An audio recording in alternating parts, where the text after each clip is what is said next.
Assalamu alaikum, everyone. Thank you for joining.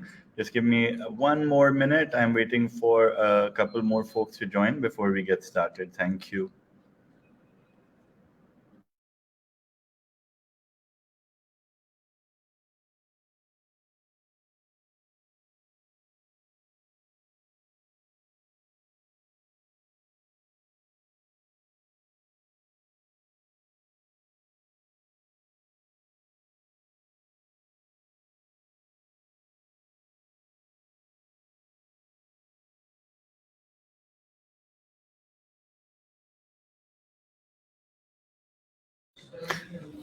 Okay, assalamu alaikum everyone, and thank you so much for joining. We're going to formally begin now. And before I invite our esteemed panelists to join, I just want to remind parents of a couple of housekeeping rules. First is that your mics will be muted through the duration of this webinar, but we invite you to ask questions using our chat feature. My team will be sending the questions over to me to make sure that they are included in the conversation. The second is that as much as possible, these webinars are about what we call King's Knowledge. King's Knowledge is knowledge that is restricted to a privileged group of people because they have access to it. And my whole idea with starting this group, this forum, is that parents at large and students at large should be able to have access to the kind of knowledge that people in educational settings, particularly those who've attended the top schools and universities in the world, have access to. So without further ado, I would like to invite our first panelist to the show, to our webinar. Ms. Kathryn Booth is an accomplished education professional who has reshaped educational landscapes across Middle East and North Africa and Pakistan. She earned her bachelor's in natural sciences from the University of Cambridge in United Kingdom, and with over 14 years of experience at Pearson, which is, as we know, the administrating body for edXL, a global leader in education. She has played a pivotal role in fostering educational excellence and supporting schools offering edXL qualifications. Ms. Kathryn, thank you so much for joining us, and we are really lucky to have you with us today. Thank you. Assalamu alaikum, and good evening, everyone. It's good to be here today. Thank you. And our second panelist is Mr. Hamza Ahsan. Hamza Ahsan holds a bachelor's degree in economics and computer science from Bocconi University in Italy. Since graduating, he has worked at Brio Premium, which is an education consultancy firm, helping students gain admission to universities around the world. And with an exceptional career journey showcasing innovation and leadership, Hamza is driving positive change and growth in the lives of countless students. And today, Hamza runs Applywise along with another friend of ours and Applywise is a college counseling consulting firm that I have recently learned about not very long ago, but have a lot of respect for and believe that it is poised to serve students and families in Pakistan really well. Hamza, thank you for joining us. Really a pleasure to have you here with us. Hamza, you're on mute. I don't think we can hear you. Yeah, I'm so sorry about that. Thank you for introducing me, and assalamu alaikum, everybody. Looking forward to helping as much as I can. Yeah. Great. So I'm going to request our panelists this time, and it's a request that you do these webinars and you learn more every time about what works best for families. So today's discussion, we really, families have come to us with a lot of things on their mind. Some of them are not so great, especially in light of the A-level result that recently came out. So today's request is to take off your academic and professional hat and really try to think from the perspective of a parent and what could be most useful, helpful information to parents who are in the midst of struggles that we understand. We have the parents' questions. I'll ask you a question and hopefully we'll try to restrict answers to 90 seconds to 2 minutes. And if a conversation is going and feels helpful to continue going, that's totally fine as well. So without any ado, Ms. Kathryn, my first question is to you. What were the changes in grade calculations this year that have caught many families by surprise to the extent possible? And now that O-level result is out for a couple of days as well, if you can separate between O and A-level, that'd be really helpful. Thank you. Ali. Okay, so yeah, I'm really aware that this has caused quite a lot of consternation in Pakistan. I should foreground this by saying that I represent Pearson EdXL. I do not represent Cambridge. Pearson EdXL is one of the UK exam boards, and we work alongside the JCQ, and we are regulated by Ofqual. Cambridge sit outside of that and make their own decisions, and I can't really speak for their decisions. But what I can speak for are the UK-wide decisions that have been made, and that, as far as I understand, then Cambridge are following the same methodology. I know that many people in Pakistan use Cambridge, and so I kind of wanted to make that quite clear at the start.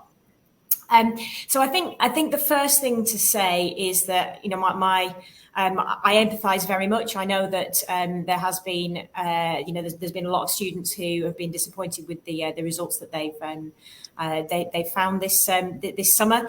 Certainly on the A levels, I haven't heard too much yet on the O levels, but I know that the A levels has caused a lot of concern for families. Now, it's a difficult decision for exam boards to decide what to do. In a normal year, so let's take the pandemic out of this. In a normal year, our principle is what we call comparable outcomes. And by that, what I mean is that if I'm a student and I take a maths O-level in 2016 and I get an A, if I go and I take that exam again in 2023 and I'm at the same standard, I should get an A again. And that's important because students, whichever year you graduate, then you'll be up against other students for jobs, for places in master's degrees, places in bachelor's degrees, maybe even. You'll be competing with these people throughout your life. So that certificate needs to mean something, and it needs to be a common standard. So that's all well and good, but then of course we had COVID. And during the 2 years of COVID, then of course, as we all know, then schools were closed, students couldn't finish their courses. And so what we had to eventually do was allow the teachers to set the grades. And what happened was the grades just naturally rose up and up and up.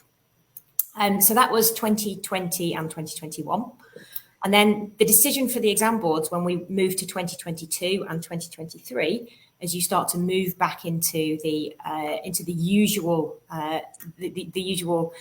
comparable outcomes idea, is how do we square those two things? So we have this usual standard that every year we've followed since year dot, and then we have this inflated standard, if you like, that we had in the COVID years. And so what we decided to do was in 2022 to make half of the move back to what you'd expect in a normal year. And then in 2023 to make that final step.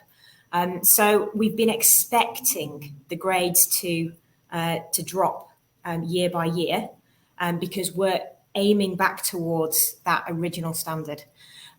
Ultimately, it's an impossible situation because if we don't go back to that standard, it's unfair to any student that took those exams before 2020.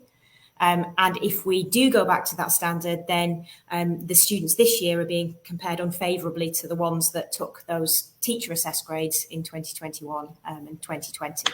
And so really difficult situation. Really appreciate that what has happened is that, the grades, obviously we've taken the decision to move back to that normal standard. And it has meant that those grades have been a little bit lower this year than people have come to understand over the last 3 years, if you like. But going forward, then that standard we're expecting will continue as has been set this year. So I hope this kind of explains a little bit. I think that the same principle really has been applied for the O levels and the A levels. So I don't really have too many comments on the difference between the two of those. That's the principle that we've brought in. The only thing I'd say is that maybe, of course, on the A level side of things, then maybe there was a bit of a shock because on the AS last year, it was at the halfway standard. at the full A-level this year, so the same students taking the next set of exams, it was brought back down to the 2019 standard. So that could have created a little bit of a shock if you got better grades last year, which have now translated into slightly less good grades this year. I think that's really helpful, Kathryn, and that sort of, even for me as I'm listening to you, helps explain some of the parents' shock and awe at the result. My kid got A, B, C in AS1, and all of a sudden now it's B, C, D, D, and that those kinds of outcomes. And unfortunately, I think kids didn't realize that this is what was coming down the pipe, and so we're also caught by surprise, expecting on X amount of effort last year I got these grades, and so on X amount of effort I should have similar outcomes like you said. But without this understanding, I think a lot have been caught by surprise, and it hasn't happened as much at the O levels. You're absolutely right. So Hamza, before we go to your first question, I just want you to just a very high level commentary, and maybe Kathryn, you want to address this as well, on sort of now that universities, particularly those that cater to a lot of international students, have seen the reality of how admissions have, or the results have caught a lot of A-level students by surprise. Do you think, or have you seen any evidences of particularly universities in the UK adjusting their expectations about, grades that students, the offers that students were made for admission that is contingent upon A-level grades? Have they adjusted that, or were they aware of what Kathryn has described and had accounted for that in their admission offers? Yes, I think they're aware of the situation, because one of the universities in London, SOAS, University of London, in their clearing process, during the application process, I just saw something very interesting. They had reduced their entry requirements from 1A, 2Bs to 2Bs and a C, and they were encouraging students to apply in the clearing of the UCAS. Normally what happens is, since seats are very... Can you explain what the clearing process is? Yes. So clearing means when the students apply to the universities in the UK, they apply in January. For example, if a student was in A-levels, in the final year of A-levels, that's when the moment they start their A2 final years, they are applying in the UK to the UK universities in the UK by December, January, before their A-level exams. And if there are some seats still available, because universities in the UK, they give you conditional offer. They say, okay, you need to get like 1A, 2B, or 2A, 1B to secure your position, because your admission is dependent on your final A-level exams. There are many students who are not able to meet those grades, so there are still some seats available at those universities. So in the UCAS clearing process, what they do is they have some seats available, and then they offer those seats to students who still have those grades to enter that particular program. So as for example, when I was checking their UCAS clearing process, they had reduced the entry requirement significantly, encouraging students with rather lower grades to still apply, and they were considering those students.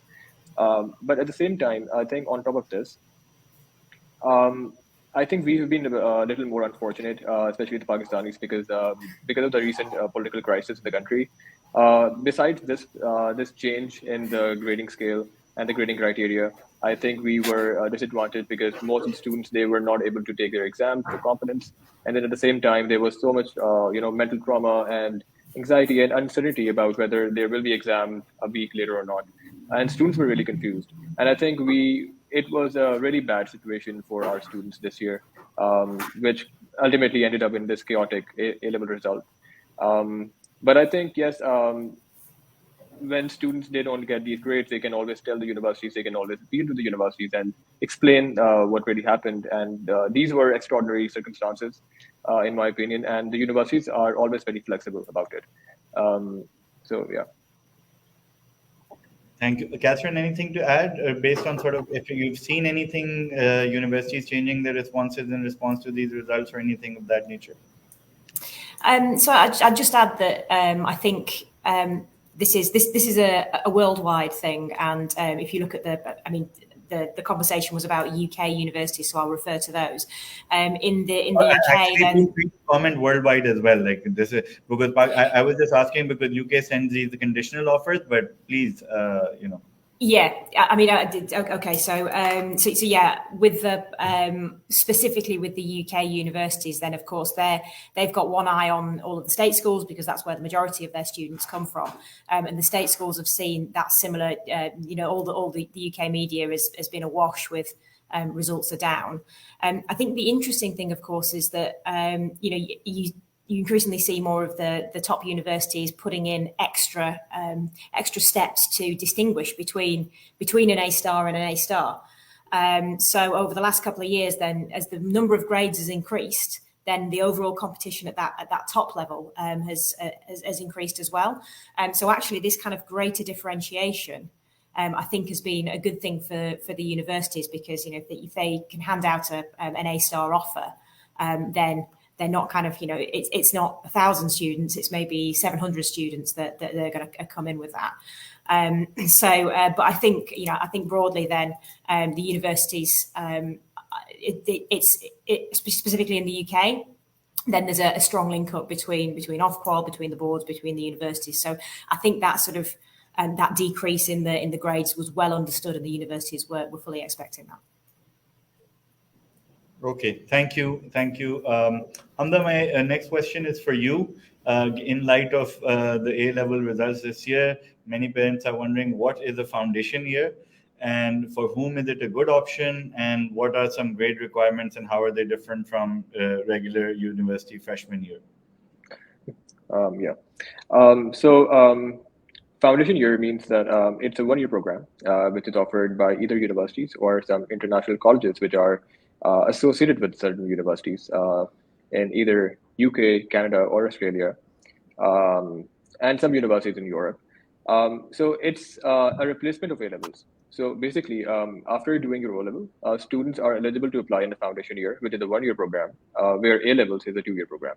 So after that one-year foundation program, the students can get into the affiliated university 1 year later, after completing their foundation year.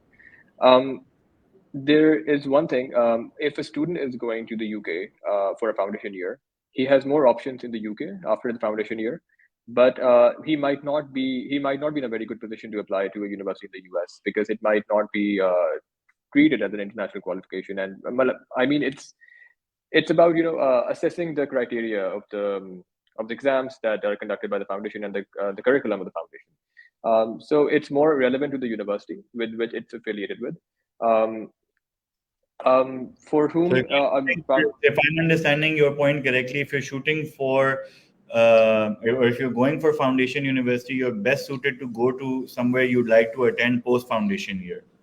Yeah, I would recommend that because that's an independent A-level qualification that you can then use to go apply everywhere and will be considered apples to apples, but you'll certainly have a high chance at the university where you completed the foundation year, and then some may consider you, others may not consider you. Exactly. So, for example, I'll just give you one example. Durham University in the UK, they offer a foundation year.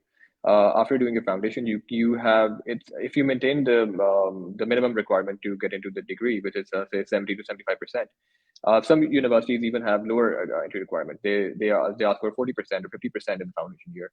So if you maintain that academic requirement, you have a guaranteed progression to the university. So when you apply for the foundation year, you already have an offer for undergraduate degree with the foundation year offer, with the condition that you need to maintain 70% or 50% or 60%, whatever they require, to progress to the bachelor's degree.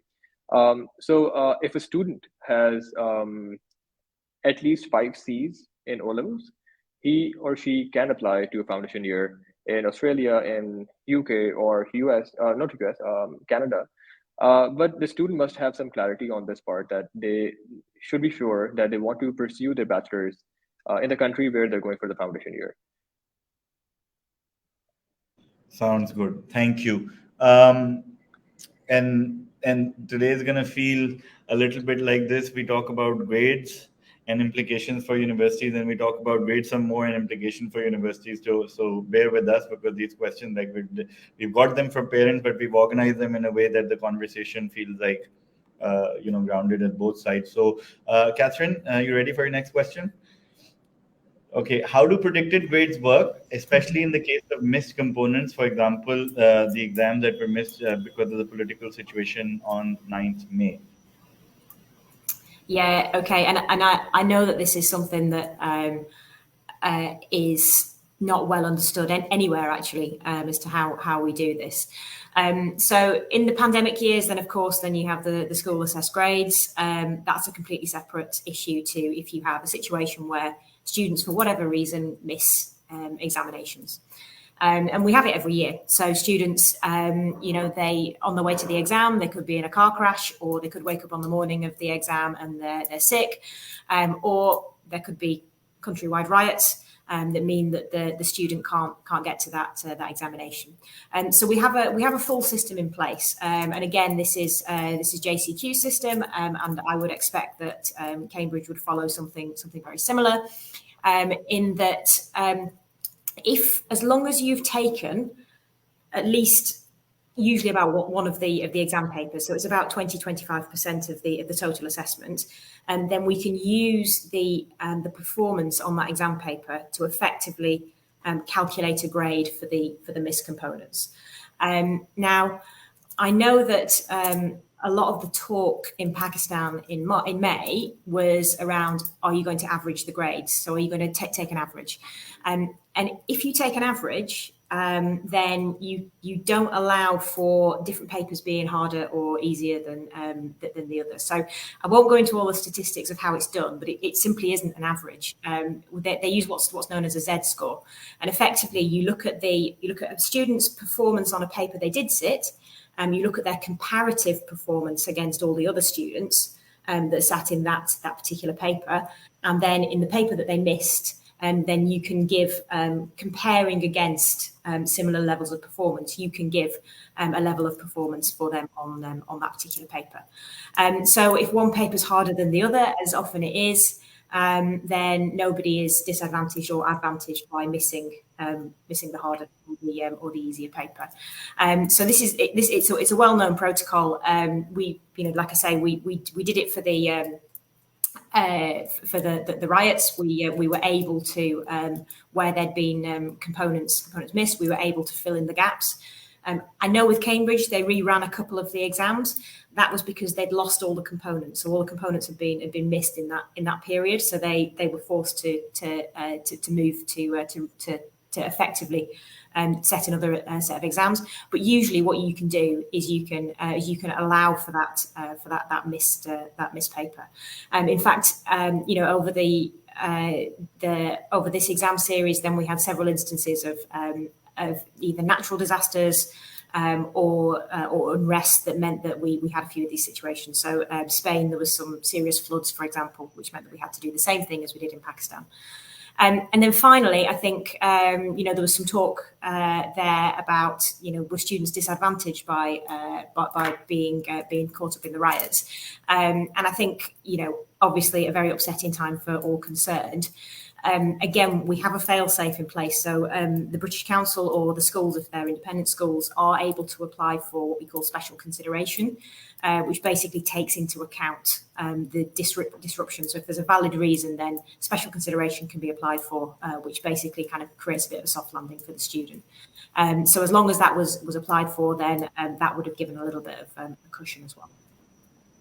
Okay, thank you. So it's just occurring to me that some of this discussion, if I'm an 11th grade or 12th grade student, some of this discussion could be taken to, I could use some of this discussion as well as the general uproar by students and families to sort of justify my performance, especially if it's been less than stellar. So I think, and I'm going to put something out there for parents' consideration, and I would like both Kathryn and Hamza to comment on it. So I think that given how I understand grading systems to work and the explanation that Kathryn has given both in the WhatsApp group as well as today as an answer to the first question, my understanding is that students' grades were lower compared to their expectations. Because of past years, because of the friends that I saw, particularly in the pandemic year, because of my own treatment at the AS level and the O level, my expectation of my grades this year was higher than they ended up being, but it was commensurate to my effort that I put in the exam. So I feel like the grades, because I have, almost just as many example of A-level students who are actually really happy with their grades, and a couple of parents have also commented to this in the chat just now. So if I have lower grades than I expected, that is not because my effort was here, but somehow, or my performance was here, but somehow my grade was here. There is that feels to me, based on all I know, to be a mathematical impossibility, given how averages work and given how comparative averages work. So I performed compared to the average on paper A, and I missed paper B. So my performance, or my predicted grade for paper B, would have been based on my average, the comparison of my performance on paper A to the average.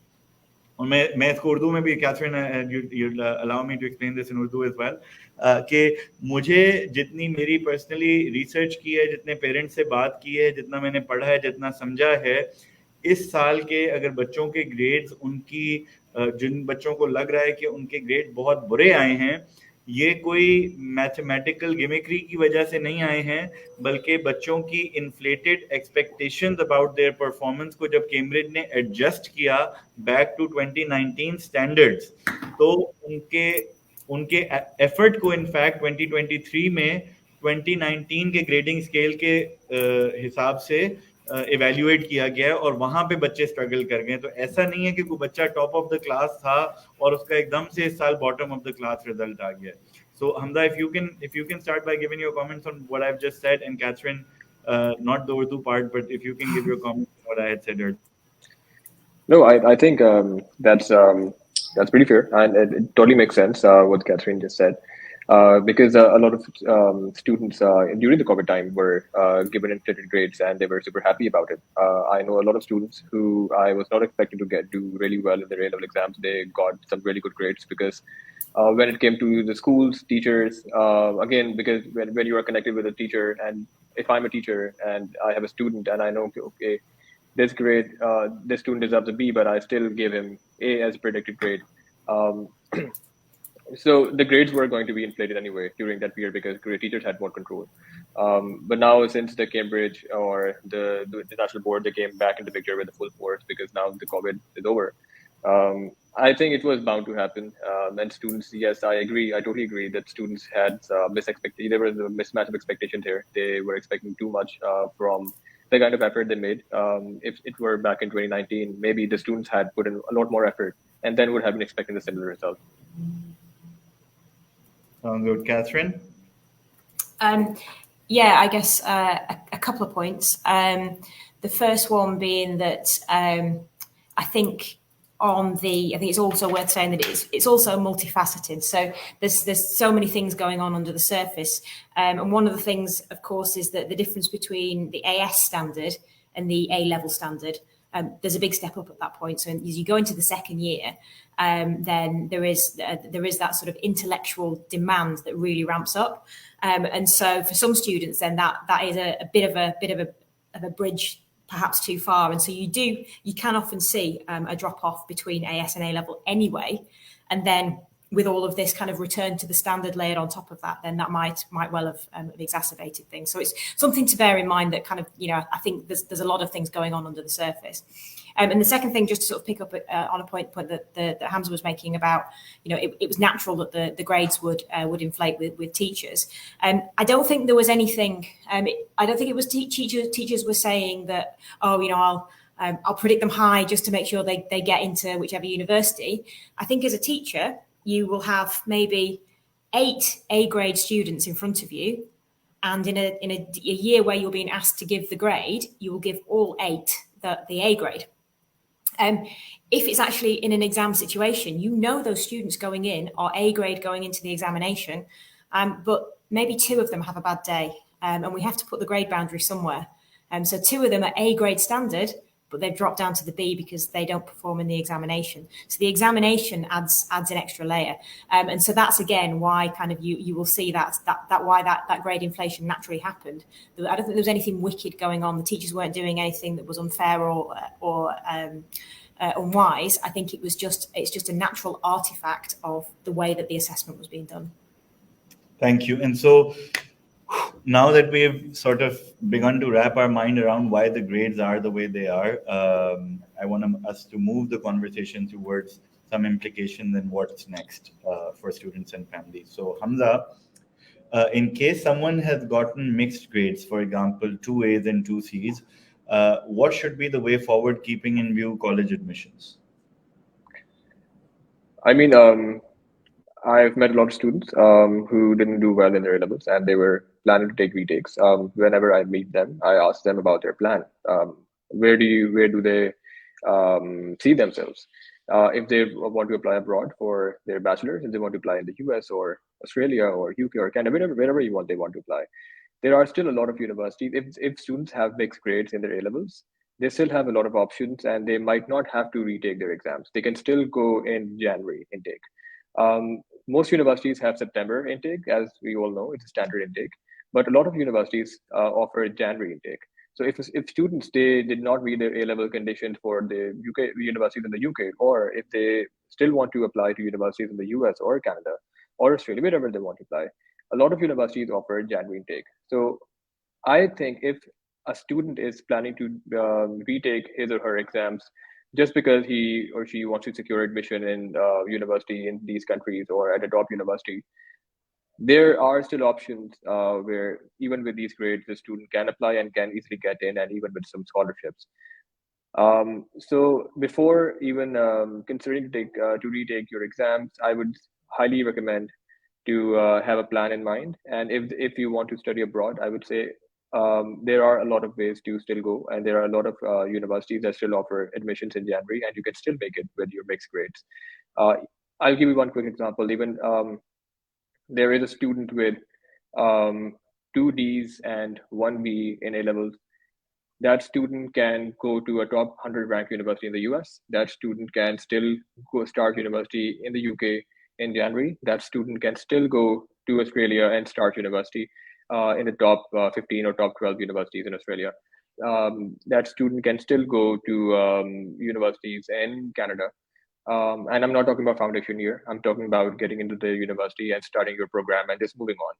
I mean, it's hard to digest that you did not get the grade that you were expecting, but I would say it's okay. Things happen, but you still have. You can still start university in January and you can still move on. And yes, there are options. Hamza, I'm realizing we're really pressed for time. All of a sudden, it's 7:34. But Hamza, so for parents who are here, Hamza is helping. I have a niece in this exact situation, and Hamza has just introduced me as well or reintroduced me to this idea of an international first year that's at the UK. A lot of universities offer. I want to re-emphasize for parents before we go into a discussion of what it is, but that an international first year is different from a foundation year. And Hamza, you have 60 seconds to tell us what an international first year is. All right. So students who do not meet the entry requirements of direct admission in the university based on their English language requirement maybe or their A-level grades, there is an option for them to start the university through a pathway program.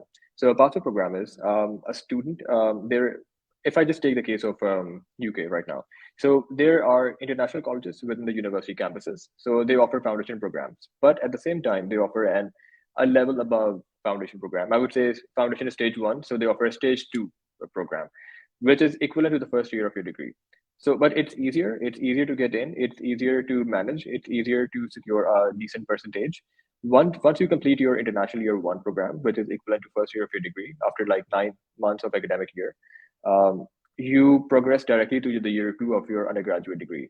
So if your undergraduate degree was for 3 years, with international year 1, it just replaces your first year of your degree, and you still complete your degree in 3 years. Same goes in Australia. The Australian universities offer 3 years of undergraduate degree, where you can do international year one in Australia in the international college. For example, I'll just say a name, Deakin University. So Deakin College offers international year one. Once you do that program, which is a 9 month program, which is like first year of your degree, you progress directly to the second year of your undergraduate degree at Deakin University. Same happens in Canada, and same in the US. So that's how it is. You, even if a university required two ways, one be in for direct entry for international year one, maybe 3 Cs or 1 D or 2 Cs were sufficient. Thank you very much. So, families who are thinking about sort of, who are running for options at this time, particularly those who are interested in the UK, I highly encourage you, as I am, to look at international first year as an option for your students as well. And I'm just going to say that Hamza is a great person to guide you through that. So if you want to get after him, please do so. Kathryn, can we come to you? Okay, so again, going into, like I said, this conversation will move between universities and grades. This is another grades question. How can you assess your grade breakdown component-wise, and how can you use that to determine if rechecking is a good option? Again, guys, keep in mind what I said earlier about expectations of grades versus efforts going into grades. And then with that lens, let's hear Kathryn now. Okay, so I think this is where the boards start to diverge a little bit. So I can't really speak for Cambridge on this one too much. But if anybody is offering Pearson Edexcel, if any students are doing Pearson Edexcel, then what we offer is access to scripts after the papers have been sat and marked. So you can go onto a school can go onto a portal and get the script, and so you can see exactly what the child has written. You can see the number of marks that has been given, and so you can use that, and you can check the score, and you can check the marks for each question, and you can make a decision about whether a remark is going to be a good use of your money. So we've got that extra step in place, which does really help with that decision making around remarking. Cambridge, I think, I know that Cambridge doesn't have that access to scripts, but if parents want to go to the school, then the school will be able to provide a breakdown of the marks achieved for each component. I think it's an interesting one about the recheck, and I think they've got to be a little bit careful about what we talk about what a recheck actually is. It's not a remark. So what you won't find, it's not a second examiner goes in and has a look and says, I'm going to remark it, and it all remarked, and then if it comes out higher, then brilliant, new grade. What happens is that a second examiner reviews the first examiner's marks and sees if they're justified, and if they feel they're justified, then they go with it. So it's a review of the process as opposed to somebody marking it for a second time. So that does make a little bit of a difference. And I think the thing is that for us, with the advent of this free access to scripts that we provide now, we've seen the number of remark requests drop through the floor. Because before, maybe if you're 2, 3, 4 marks off the boundary, then what you do is just pay for the remark and then perhaps come back disappointed. Whereas now people really consider it, and are there really more marks there? And is this really a good idea? So our number of requests has dropped, but our percentage change has gone straight up, because if people put in for remarks, it's because they really know that there's something that's not quite right there, which I think good transparency is a sign of a functioning system, right? So let me add on to that as well. So I think what I would say, for parents, because we've got before in the group as well as today, as well as in the chat, a lot of questions about remarking. I'll give you the strategy that I would use as a parent. The first thing I would assess for is how different is my child's academic performance usually compared to what it is today. So let's say that if I had, I'm a straight A student, or I'm a student that typically always gets an A in math, But all of a sudden this year, when I sat for my boards and there was no other explanation, but all of a sudden I received a D this year. That sounds like good grounds for me too. So not based driven by my expectations of what my grades should have been, but driven by my past history of what my grades have already been. That would be one consideration. The other consideration that I would potentially have is my grade, if we go just by expectation, is my grade materially different from what I had expected? And materially different to me would be, I expected an A star and I got a C, or I expected an A star after giving my exam and I have earned a B. And so between an A star and a B, there are two great possibilities. But if I was expecting an A and I have got a B, and my past history is like sometimes I have an A and sometimes I have a B, I think I might focus my attention away from rechecking and onto something else, perhaps. So, and again, this is sort of the idea in these conversations is for parents and students to be able to access the way we would approach solving a problem rather than a definitive answer they could get on Google. So this is sort of how I would approach this particular rechecking question. So Hamza, I have my next question is for you.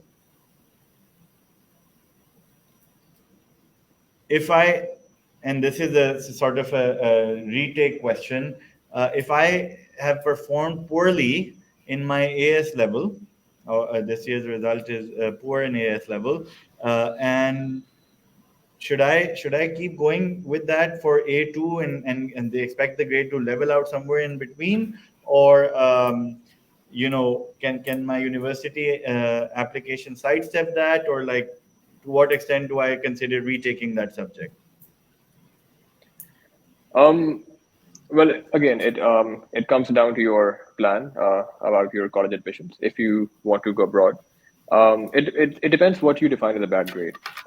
Because for some universities, it might still be acceptable. After getting a really bad AS result, when I say really bad, I mean like you get like C's, D's, E's, stuff like that.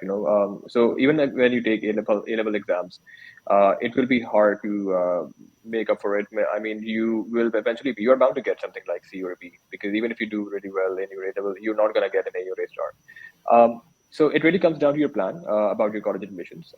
If you want to apply in the UK, and you think that you can really perform well, you can get B's or A's in your retakes in AS, then perhaps yes, you can take a retake if you want to apply to top universities in the UK.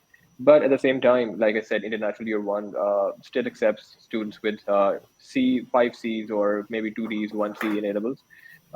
So that could be an option if you want to move on. But if you are aiming for some really top universities, like perhaps you want to apply to say UCL, Imperial, or Cambridge, those kind of universities, and you feel that your AS exams do not reflect your how good you are in your academics, then perhaps you can take a retake. But generally, when students get bad grades in AS level, just one second, sorry. Yeah, so when students really get bad grades in AS level, it's hard for them to really bump them up from C to an A or A, to that level. So again, it all comes down to your college admissions plan, and even with bad AS grades, you might not be at much of a disadvantage if you want to apply abroad. Great, and so I have some more questions that we had prepared, but unfortunately, as often happens when you're having fun, I'm out of time. I always request my panelists for 45 minutes, but are you guys okay if we go up by about 5 minutes, because we have a lot of questions from parents and I want to take at least a couple of them? Yeah, sure, no worries. Of course. Okay, so let's see what the first question from a parent is, if my team can bring it up. Okay, we have a question from Ms. Mehvish Altaf. She's a parent. Are predicted grades assigned by school considered while assigning final grades to the students? Why A level, O level, predicted mock exam grades, however schools send them? Is this a question about whether the board considers it? Yeah, and are they considered in making any decision about the grade when there is no, I mean, let's say there's no disruption. So predicted grades, are they sort of help create an average which comes up at the final, or what's the value of the predicted grade to the examining board? Let me simplify it. So I know that, again, different exam boards have got different processes around predicted grades. It's something that we don't particularly consider as a statistic because there's no way of standardizing it. So we don't really use that. I mean, obviously, it's good for university admission and things like that. I'll add the unfortunate reality here is that Cambridge has been conducting, and as has Pearson, these exams for a very long time. And they are aware that, unfortunately in Pakistan, we're not in the business of sending the most accurate information about predicted grades, unfortunately, and schools and families and students have their own incentives, obviously, for doing so. So in my experience of 20 plus years, I've also not seen them play any pivotal role in the marking of the actual exam. So if that was the question, I hope that's been addressed. Can you guys bring up the next question, please? Okay, Hamza, if you want to address this. When going for a gap year, what considerations should parents have regarding how it may affect university admissions, both locally and abroad? I mean, I honestly, I get this question a lot, and I always say the same thing. Gap years do not hurt your admissions. Sometimes gap years are good if you use it productively. It's like you have more time to prepare for your applications, and you can apply again, and you are not at a disadvantage. I'll just give you a very quick example. One of my students, he was applying to top universities in the US. He was a very bright student with straight A stars and really good SAT score. When he applied, he applied to 20 universities in the US, to top universities, including Ivy Leagues, and he was rejected from all those universities because he was aiming for full financial aid, and it's very competitive. He decided to take a gap year. He worked on his SAT score. He improved it. He applied again this year, and he got into Colby College, which is one of the top universities in the US, and he got 120% full ride, even though he was in a gap year. A lot of students after gap years, they get into some really good universities. Gap years do not really affect negatively when it comes to your college admissions. But if you take multiple gap years, then a prolonged steady gap will affect your applications, either even locally and abroad. Because some universities, most universities, they do not accept 2 years of gap.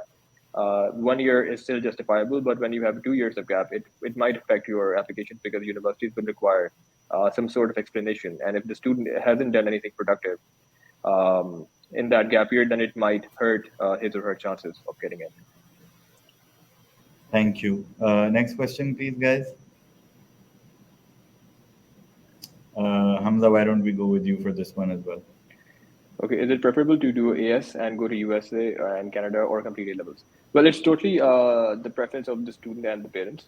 Some universities in the US, they will give you offer based on just your AS because that's 12 years of education, and in the US curriculum, it's enough for them, and they will give you direct entry offer. In Canada, you will have to take a foundation year if you don't want to complete A levels. They will not give you direct admission. So it's up to the parents and the student. If it's a choice.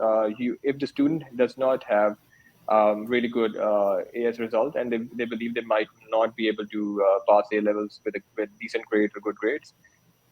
If the students fail A levels eventually, they will have to do a foundation year if they want to go to Canada or any other country. So it's up to you. If you assess that you will be in you will not get good grades, you might want to take a foundation year now rather than wait a year, complete A levels, and then realize, you did not do well, and then you have to take a foundation year. So it really depends on the student and the parents, if they are comfortable with it, and if they really, really believe that the student will not do well in A levels, then yes, going to the Canada for foundation could be a really good option, rather than just waiting for another year and then realizing later on that the student did not do well and he will have to take a foundation year. Thank you. Thank you for that. I'm going to keep us moving through questions. Ms. Fatma Mudassar from Facebook. To what extent does bad grades in IGSE in Pakistan studies in Islamia affect admission abroad? Not to a large extent. So Yes. if you have enough subjects, if you have if it's 2 of the 6 subjects you've appeared for, then there's some extent to which it will have an effect. If it's 2 of 10 subjects you appear for, you can showcase your first 8 and be done with it. So the answer is not to a large extent. Next question. So Mr. Farooq Pasha also from Facebook. My son appeared in A-level biology exam and his exam went very well. And he was expecting A or higher, but most of his colleagues got a D. What do you suggest? Should he take the exam again with the next paper? I think what I've said about rechecking and how to approach the rechecking sort of question applies here as well. But Kathryn, do you want to add something, or do you think, yeah, what strategy? I think the strategy you outlined was a relatively good one. I think there's a balance to be struck between retaking exams and putting pressure on the student to revise and go for that improved performance when they're now starting to learn the next section. So be relatively judicious, I think, about selecting for retakes, and because it does take time. Thank you. I know that we've missed a lot of questions from parents that weren't answered, but in general, we've tried, as we always do in these webinars, to cover the broad themes of questions that are faced by students and families. So I hope this was helpful. We will make a recording available of this webinar as well as highlights to follow early next week. Thank you so much to Ms. Kathryn for joining us from England. Thank you so much, Hamza, for joining us from 2 floors above me. I really appreciate the time. I know it's not easy. It's almost nighttime on Friday night, but and Kathryn, I think it is. No, you're 4 hours behind us, so it's almost nighttime on Friday. Really Only an hour appreciate. behind. Yeah. Okay. Really appreciate you guys joining today. And these sessions are invaluable for families to get quick answers for and to also push their long-term thinking. So I admire the diligence with which you guys have shown up and be prepared for your questions and helped out. Thank you so much. You're welcome. Thank you so much. Thank you for having me. Yeah, and thank you to all the parents who've joined.